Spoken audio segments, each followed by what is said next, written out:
अस्सलाम वालेकुम konnichiwa this is Naveed Anjum. नाज़रीन, जापान के हवाले से अभी एक बहुत ही सैड न्यूज़ जो कि मिली है वो है फॉर्मर जो प्राइम मिनिस्टर थे शिंजो आबे, उनको शॉट कर दिया गया है और गोली लगने की वजह से जो है उनकी डेथ हो चुकी है।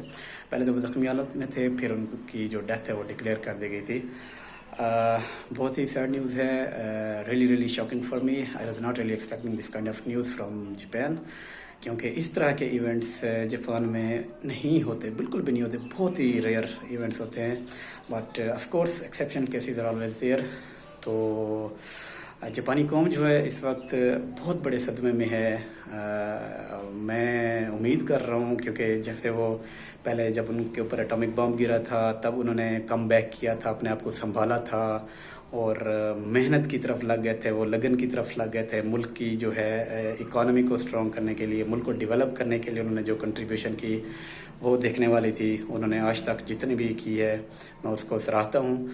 लेकिन अब जो ये इंसिडेंट रिसेंटली आज का हुआ है, ऑफ कोर्स उनको संभालना, अपने आप को संभालना मुश्किल ज़रूर होगा, लेकिन मैं उम्मीद ज़रूर कर रहा हूँ कि वो अपने आप को संभाल लेंगे। बहुत मेहनती और सब्र करने वाली कौम है, लेकिन क्योंकि बहुत अच्छी कौम, उनके साथ इस तरह नहीं होना चाहिए। मुझे पता है उनकी जो एथिक्स हैं, नॉर्म्स हैं, उनकी जो भी डीलिंग है, सारा कुछ बड़ा बेहतरीन A1 डेवलप्ड स्टेज पे हैं। तो आल्दो जापान की इकानमी के लिए या शायद ये बेहतर ना हो, उनके इमेज के लिए शायद बेहतर ना हो। मैं उम्मीद ये भी कर रहा हूँ कि इस तरह की जो इवेंट्स हैं या इंसिडेंट्स हैं इन फ्यूचर ना हो उनके साथ, बल्कि हमारे साथ भी ना हो यहाँ पे पाकिस्तान के अंदर।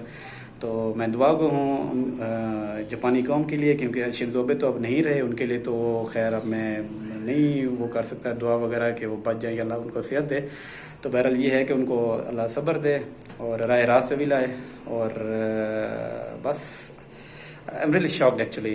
I was not really expecting this kind of news. मुझे समझ नहीं आ रही मैं क्या बोलूँ क्या ना बोलूँ, क्योंकि मैं एक मुल्क में 3 साल रह के आया हूँ, वहाँ का कल्चर देख के आया हूँ, वहाँ के लोगों को देख के आया हूँ। मुझे उनकी ज़रा थोड़ी सी फिक्र हो रही थी, तो मैंने सोचा कि आप लोगों के साथ शेयर कर दूँ। So thank you.